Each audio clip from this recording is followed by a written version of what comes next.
আজ স্মৃতির পাতা উল্টে দেখলাম কত মানুষ জীবন থেকে হারিয়ে গেছে, কত চেনা মানুষ অচেনা হয়ে গেছে।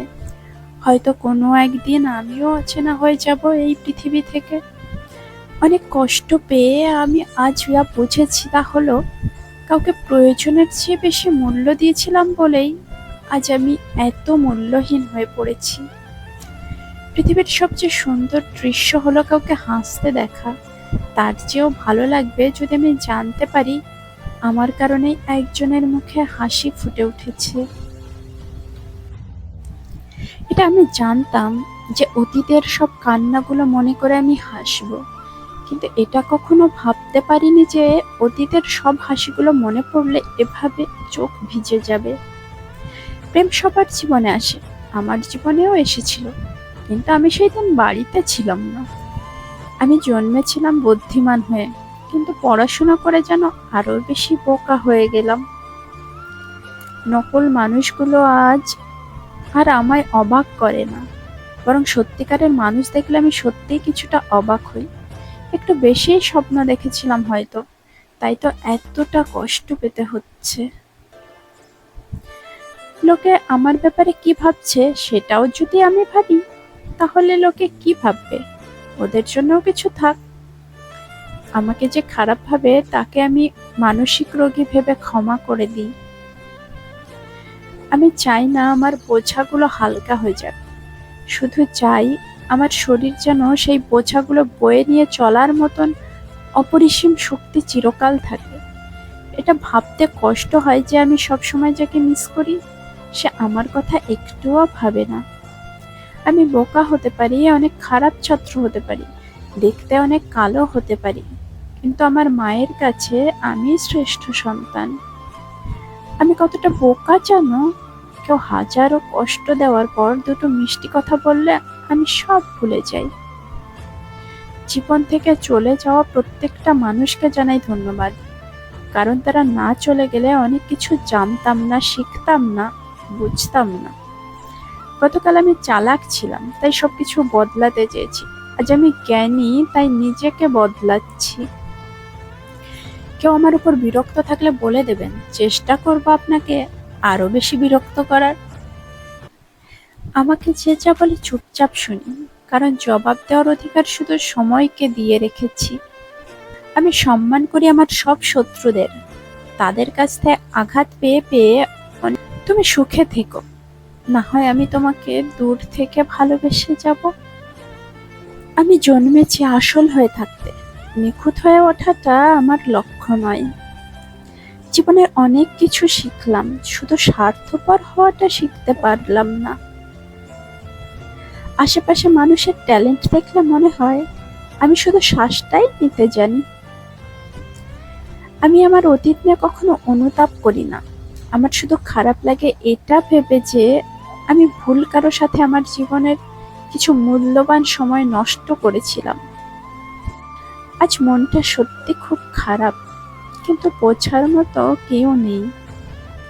আমি কোনো রাজপুত্রের জন্য অপেক্ষা করছি না, বরং আমি তো অপেক্ষায় আছি তার, যে আমাকে পেয়ে ভাববে রাজকন্যা পেয়েছে।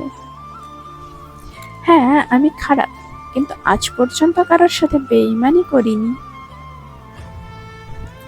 যে পরিমাণ স্ট্যাটাস পড়ি ওই পরিমাণ যদি বই পড়তাম, তাহলে এতদিনে সরকারি চাকরি পেয়ে যেতাম। অনেকে বলে আমি নাকি টাকাকে ভালোবাসি, কিন্তু আমি টাকাকে ভালোবাসি না, আমি অভাবকে ভয় পাই।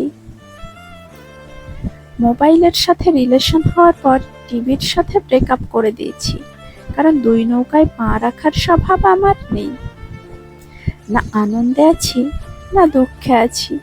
কেমন আছি সেটা আজ নিজের কাছেও অজানা।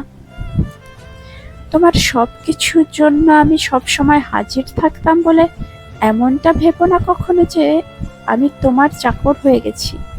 ভালো লাগতো তোমায়, তাই করতাম। এক সময় আমি মনে করতাম ভুলে যাওয়া খুব কঠিন, কিন্তু বাস্তবতার সামনে দাঁড়িয়ে আজ আমি বলছি ভুলে যাওয়া নয়, একজন মানুষকে চেনা খুব কঠিন। আজ হারিয়েছি, কাল খুঁজবো। আজ পাইনি, কাল পাবো। আজ হেরেছি, কাল জিতবো।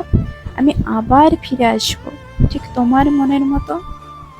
আবেগের কাছে আমি স্বার্থপর, বিবেকের কাছে আমি পরাজিত, বাস্তবের কাছে আমি স্বপ্নহীন, জীবনের কাছে আমার সব অভিনয়, আর আমার মাঝে আমি সীমাহীন নিঃস্ব একজন। আমি প্রতিশোধ নেওয়া পছন্দ করি না, আমি গুরুত্ব কমিয়ে দূরত্ব বাড়িয়ে দিই। সময় আসতে দে, উত্তরও দেব, হিসাবও মিটিয়ে দেব। আমি আকাশ হতে চাই, কারণ ওখানে কোনো সীমানা নেই। অনেকদিন পর আমি আমার নিজেকে ফিরে পেলাম। আমি কেবল একটি অনুভব যা আপনি অন্য কোথাও খুঁজে পাবেন না।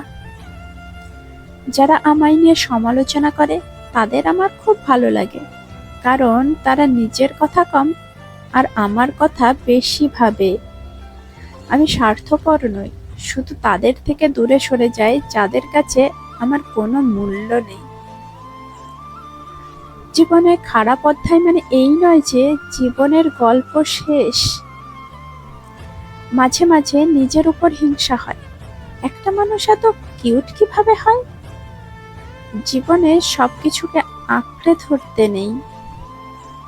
মুখোশধারী ভদ্র হওয়ার চেয়ে স্পষ্টবাদী অভদ্র হওয়া অনেক ভালো। পারফেক্ট না হতে পারি, তবে সস্তা নই। আমি অনেক ভদ্র আর শান্তশিষ্ট, শুধুমাত্র সাক্ষীর অভাবে প্রমাণ করতে পারছি না। আমি খারাপ সেটা আমি জানি, কিন্তু তুমি যে ভালো তার সার্টিফিকেট কোথায়? যখন ভীষণ একা হয়ে পড়ি তখন আমিই হলাম আমার নিজের সেরা বন্ধু। যখন অনেক পুরাতন সেলফিগুলোতে চোখ পড়ে যায় তখন মনে মনে আবার ফিরে যাই সেই স্মৃতির পাতায়। তুমি ভালোবাসা কিনতে পারবে না, কিন্তু এটার জন্য তোমাকে অনেক মূল্য চোকাতে হবে।